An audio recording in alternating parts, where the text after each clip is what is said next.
Okay, we're going to be talking about a topic. It just came to me. I was just laying down, right? So here's the topic. What if Josuke was in part 3 of JoJo?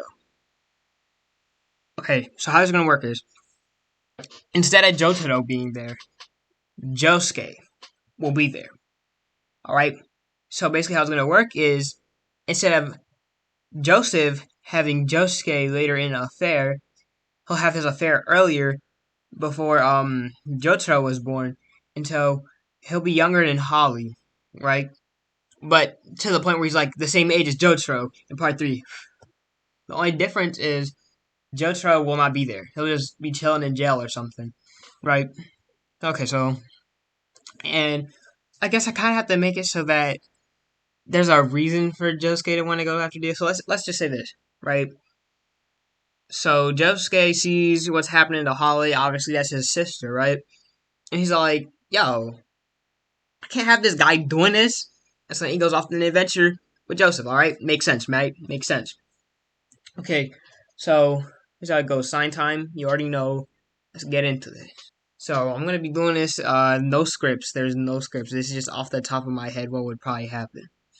So obviously, Josuke would probably just be chilling, Morio or something, and then Joseph would come fly down there, and he would be like, "Yo, Josuke, I need your help.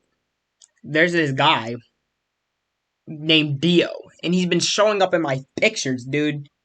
We gotta go stop him, right?" So obviously, Josuke would be like, What is this dude talking about?" And then he brings up the fact that like Holly and stuff is kind of like sick from this stand, and it's because of, like Dio or something. So then obviously they'll go on an adventure. So they wouldn't even have to encounter the people that they encountered in in the beginning of part 3, because they're in Morio. There's no way that these guys are in Morio. But there is one exception. So if you remember, in part 4, Okuyasu's and his brother's dad was a henchman of Dio, meaning there obviously had to be some type of stand user there. So what we're gonna be doing is this is where we're gonna introduce Kakyoin. Okay, yes sir, you already know. So then Kakyoin comes out of nowhere, shooting an emerald, and it cuts Josuke's cheek. And so Josuke's all like, "Yo, yo, yo, yo, yo, what is happening? What is happening?"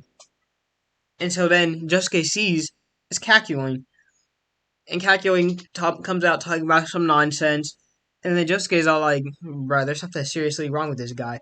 So then Joseph starts to like his skin with Hermit Purple on Kakyoin, right?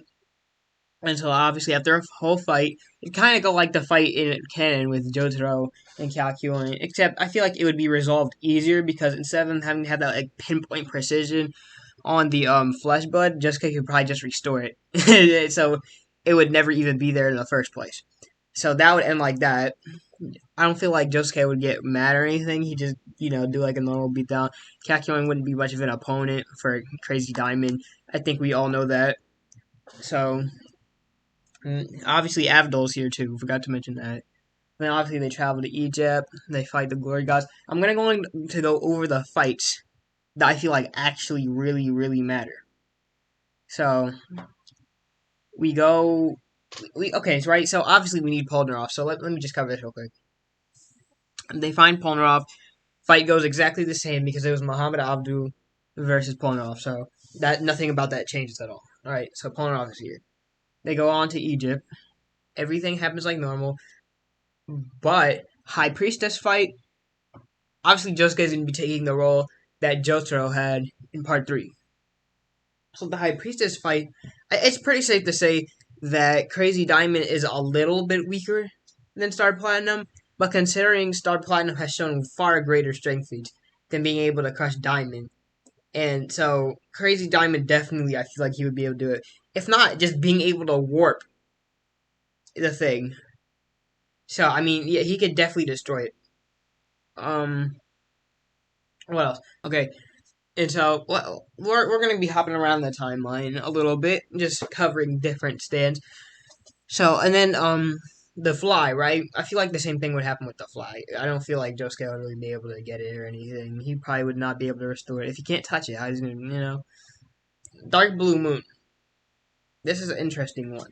Since we know Josuke has the ability to like warp, manipulate atomic structures and stuff like that, I feel like he would still be able to defeat Dark Blue Moon. What's to say that Josuke can't just like take some water, condense it, and like flick it, right? I don't know. Maybe that's a reach. But I'd say before he probably goes into the water, knowing Josuke, he'd be smart enough to know like to grab something, right? And he'd probably use that to his advantage to win. He like even if he were to miss, he'd just restore it back, and maybe it would like impale the stand user, which is Captain Tennille. Now, Yellow Temperance, very interesting, bro. Josuke would definitely be able to destroy this guy. I'm saying that right now. He would get destroyed. So, obviously, Hangman, Emperor, those fights go the same with Empress. Wheel of Fortune goes the same. Justice, everything. Everything up to that point goes the same. Now, obviously, we meet Iggy, and Pet Shop, obviously, that fight goes the same. Now we get to Nadur and his stand Jeb, right? So with Jotaro, this fight was one of his biggest fights, right? It was a very close fight. It was like a final standoff at the very end. And I feel like Josuke would just sock this man. Like, he would deal with him so much easier than Jotaro. Because think about it.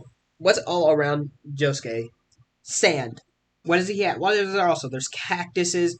He has the one thing with Josuke, in an environment like this, the desert, bro, the whole environment is his weapon.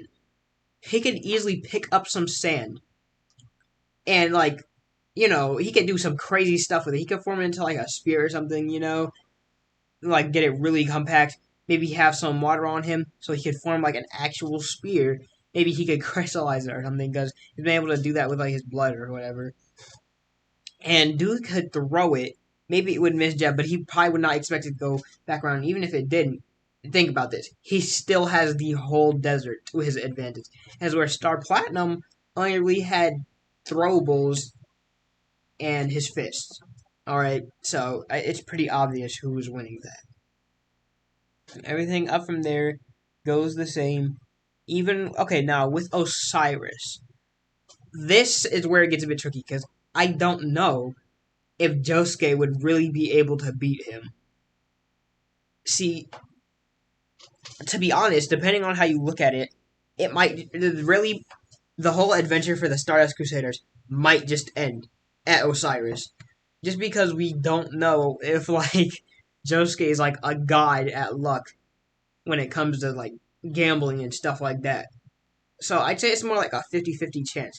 Now, with plot being a thing, we're just going to say that he gets that good 50.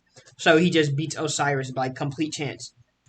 Okay, so actually, I was looking over, and Josuke would gamble and stuff with Rohan. He would lose horribly. So honestly, the part would probably end at Darby, but we'll continue it. All right, and so obviously, cream versus vanilla ice, everything like that goes the same. Now, here's where it gets interesting: the fight with Dio, the bane of the Joestar, the complete enemy, the antagonist of Part 3. How is this gonna go? So obviously, we meet out in the city, fighting Dio at that same scene. So Jotaro gets his cheeks tucking and everything. Now Dio is going up against Josuke. He's all like, Josuke, and Josuke's all like, Dio, or something like that. Josuke has his own little flair. So obviously, he's going to try to use Crazy Diamond to fight him. Now, this is what's going to be interesting. They're going to have their little stand clash, and when they're doing their little stand clash, Dio's going to notice, like, his clothes are getting warped as he's stand clashing with him. So he backs off. He's like, what the hell? Who is this guy? What's going on here? And so after that, Dio's gonna be like, okay, so I can't get close to this guy because he has some type of like atomic manipulation ability, right?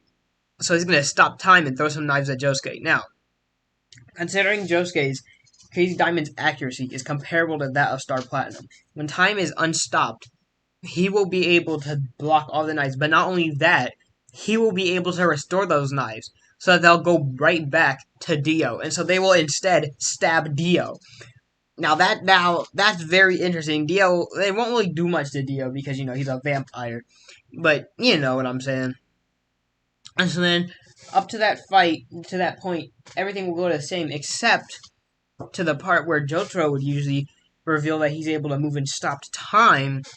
Josuke will not be able to do that at all. He will not be able to move in stopped time. And that's a big fight changer. He's going to be on the defense this whole time. Now, I do feel like might be able to get a lucky hit off on Dio, but I don't. That's not going to be enough to stop him. So ultimately, it'll just end with the Crusaders dying to Dio. So yeah, that's basically what would happen if Josuke was in part 3. Up till Dio, everything would basically be on easy mode. Handled way easier than when Jotaro was there. But as soon as they get to the fight with Dio, it's just none. It's like sacrificing an easy journey, but in return you get a bad end. So that's what would happen. I don't know if you guys agree with this or not. I mean, you can tell me what you might think would happen. Tell me if you like these. I guess I could do more. Like, what if certain villains were in what part, whatnot. Stuff like that's pretty interesting. Or maybe like, what if another character took a lead role of a Joestar. But yeah, that's about it. So yeah, thanks for watching, man.